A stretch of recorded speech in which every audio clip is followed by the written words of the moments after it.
Hi, നമസ്കാരം. നമ്മൾ ഇതുവരെ സംസാരിച്ച് വരാത്തൊരു കാര്യത്തെക്കുറിച്ചാണ് ഇന്ന് സംസാരിക്കുന്നത്. പെട്രോളിനെ കുറിച്ച്, പെട്രോൾ, ഡീസൽ, ക്രൂഡ് ഓയിൽ കാര്യങ്ങളെക്കുറിച്ചാണ് നമ്മളിന്ന് സംസാരിക്കാൻ പോകുന്നത്. നമ്മളിതുവരെ വാഹനത്തിന് എണ്ണയായിട്ട് ഉപയോഗിച്ച എല്ലാ സാധനങ്ങളും, ഇന്ധനമായിട്ട് ഉപയോഗിച്ച എല്ലാ സാധനത്തിലും ഇനി എന്ത് വരും? ഡീസലിനും പെട്രോളും എന്ത് വരും? എത്തനോൾ മിക്സ് ചെയ്തിട്ട് വരും. 25% വരെ മാക്സിമം, ചിലപ്പോൾ 30% വരെയൊക്കെ എത്തനോൾ മിക്സ് ചെയ്തിട്ട് വരാനുള്ള ചാൻസ് ഉണ്ട്.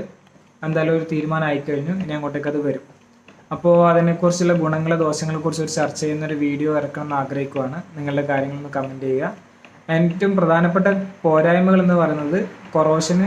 നമ്മുടെ പഴയ വാഹനങ്ങൾ, പഴയ മോഡലിലെ വാഹനങ്ങൾ എന്തായാലും 2019-20 വരെയുള്ള വാഹനങ്ങൾ എന്തായാലും ഈ തുരുമ്പെടുത്ത് പോകാനുള്ള ചാൻസ് ഉണ്ട്.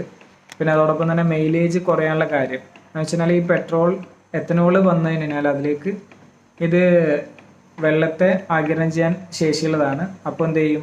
വായുവിൽ, അന്തരീക്ഷത്തിലെ വെള്ളം അതിലേക്ക് വലിയും. അപ്പോൾ എന്ത് ചെയ്യും? അതിൻ്റെ മൈലേജ് കുറയാനും അതുപോലെ തന്നെ എഞ്ചിന് പണി കിട്ടാനൊക്കെ കാര്യങ്ങളായിട്ടുണ്ട്. പക്ഷേ ഇതിന് വില കുറയുമോ എന്നുള്ള കാര്യമാണ് ഇതിന് സംശയം. ഇതുവരെ ഒരു തീരുമാനമായിട്ടില്ല. എണ്ണ വില കുറയുമോ എന്നുള്ള കാര്യം. എത്തനോൾ മിക്സ് ചെയ്ത് നമ്മളെ വണ്ടിക്ക് ഇത്ര മാത്രം കംപ്ലൈൻറ്റുകൾ വരികയും ചെയ്യും. അതേസമയത്ത് എണ്ണ വില കുറയുകയും ചെയ്യുന്നില്ല എന്നുള്ളതാണെങ്കിൽ പിന്നെന്ത് പറയാൻ? അവിടെ നിങ്ങളെല്ലാവരും കമൻറ്റ് പോസ്റ്റ് ചെയ്യുക.